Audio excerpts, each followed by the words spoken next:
Anyway, Nzinga Graham-Smith embodies her brand through her alias, Queen of the Crop. She states that it signifies a woman's success, courage and beauty. She has a passion for championing the brilliance of women and for supporting them to unleash their inner confidence. And to this end, she's actually created the Covet Collection. I'm very pleased to say that this morning, Nzinga's joined us in the studio to tell us more about it and how you can get your hands on them.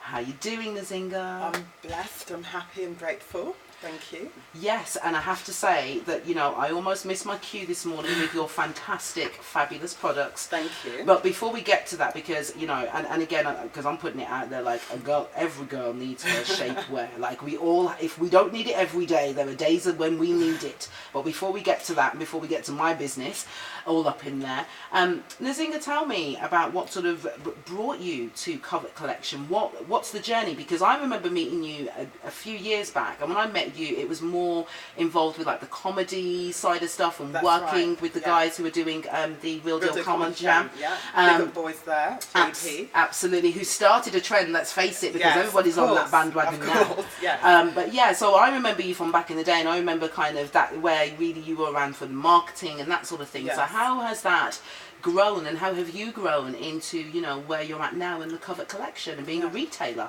Yes, just like you said, Marisha, my main background is public relations and marketing in the music entertainment industry. So how it all came about, with the name, I always knew with the name I wanted to go into clothing, a lifestyle brand, but I was focusing on the PR. But then when I did the launch party for my PR company, I created these women brief pants, and I had the branding Queen of the Crop at the back for women to wear. And it was at the time when wearing or showing off your underwear was fashionable. So I remember that. Yes, everybody walking around with their thong hanging out. Exactly. Yeah, so I thought, okay, exactly. So I thought I'll brand it there. You can be my motive and, you know, brand my product out there. But then people kept coming back to me and saying, where can I buy this? And I was like, no, it's just like a merchandise to promote the brand. And in that moment, I just said to myself, one day I will come back to this. That day came 3 years later in 2010 when I had my first daughter. I went through a depressive stage because I wanted to focus on being a mother anyway at full time. So I stopped working in the music and entertainment business and focused on being a mother. And then I went through like a low phase, and then I looked at myself one day and I said, what is it I need to do? And that thought came back to start doing this lingerie business. Okay. And I had no experience. I didn't ask myself, I don't know what to do. I just went with it, and the universe brought me to where I am today. No, fantastic. Now, excuse me, one of the things that impressed me the most about your products is that it kind of brought me back. I kind of had a little bit of an apprentice moment in that it's Bianca, wasn't it, her name? Yes. Yes, and Bianca was the one who came up with this idea of flesh-coloured tights for women of all colours. Yes. You know, and of course, well, I suppose I think we were so used to just black tights, Yes. like that was your colour, Yes. that, you know, I think a couple of us within our own community were a bit like, yeah, okay, this is an interesting one, how do we take this on? But then when we start to get into the space of shapewear in your skin tone, and I have to say, being somebody who's like middle of the road skin tone, stuff like that drives me mad. Like, it's black, or actually I found myself wearing maybe more beige, but then sometimes it's a bit too light. Like, it depends on what it is. You know, and so the first thing that drew me to that was all the shades that automatically said, hang on a minute, this is for women of all colours, and this actually is a good underwear garment that you can pretty much wear with anything. Yes, it is. And that's what I had in mind. So from 2010 until last year, it's been a lot of thorough research about what women are looking for and what their dislikes for the ones that were out there already in the market, which are doing very well anyway. So with that research, I created the Covet Collection. Yes. And I wanted it also to be shapewear that was sexy. They could also wear as an outerwear as well. Yes. And also, as I said, as a benefit, it comes in new tones for ethnic women, black, Asian, etc., for our skin tones. And you've really mapped out those tones really well. It took time to get the right colour, because obviously we've got a variety of shades for ethnic women, but I chose the most prevalent skin tone to go towards those tones. Girl, all I can say, the fact that something in there matches me makes me the happiest woman in the world. I can't even find foundation that matches me. Seriously, I have to mix the one that's too dark with the one that's too light all the time. That's my life. So when I can see something I can slip on, I'm like, I'm sold. Yes. So it's all that combination. So like I said, it comes in nude skin tones.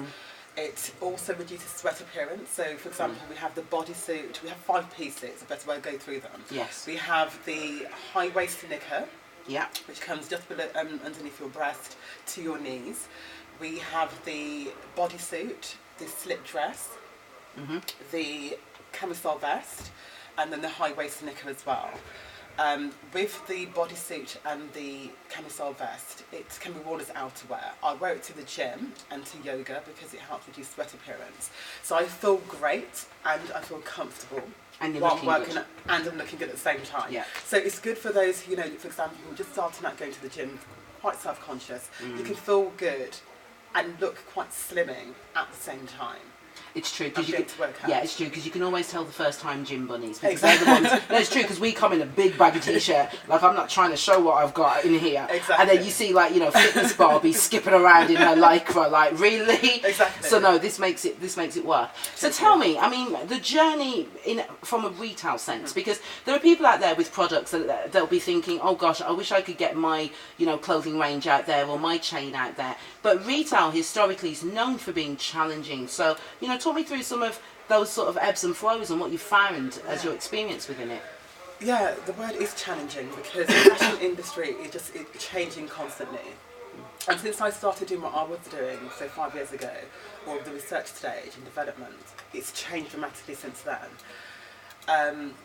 One of the things that my journey was that I've had to learn about manufacturing, logistics, sourcing, shipping, all that kind of stuff.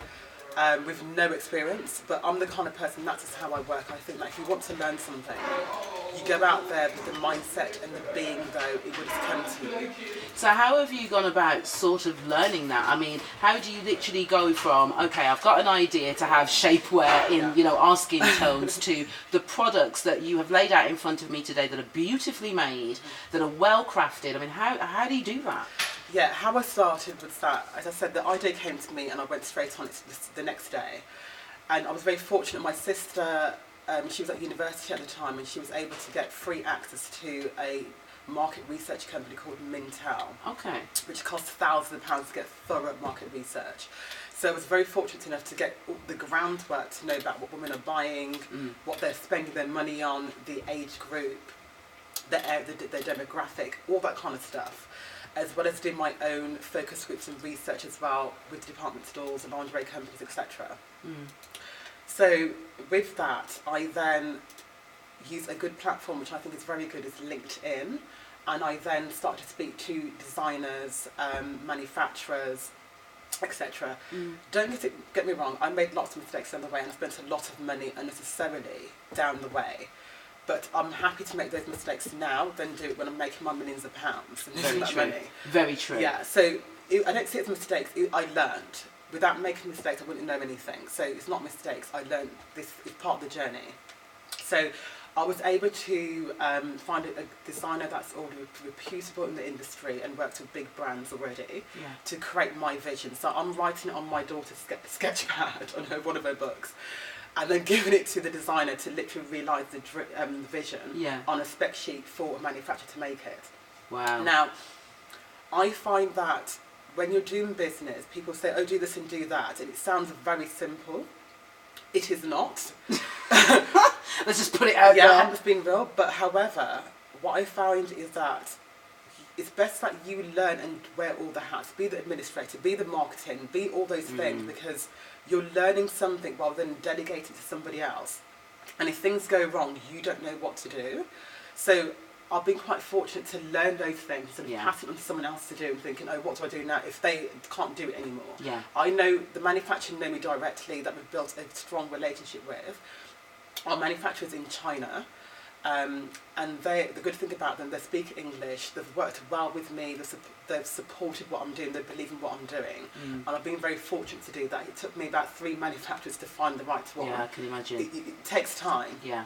And I was also good at negotiating the minimum order quantities. What? Yeah. Because again, when people are doing business, make it sound easy, like you can go to China and build a T-shirt for 2 pence. It doesn't work like that. No, only if you've got 17 billion of them. Thank you. Yeah, exactly. girl, I know. Exactly. So you have to learn the industry, and I had to learn that, okay, there's minimums when it comes to this, to produce a product when you're doing manufacturing. But I was very fortunate to negotiate lower than they were offering.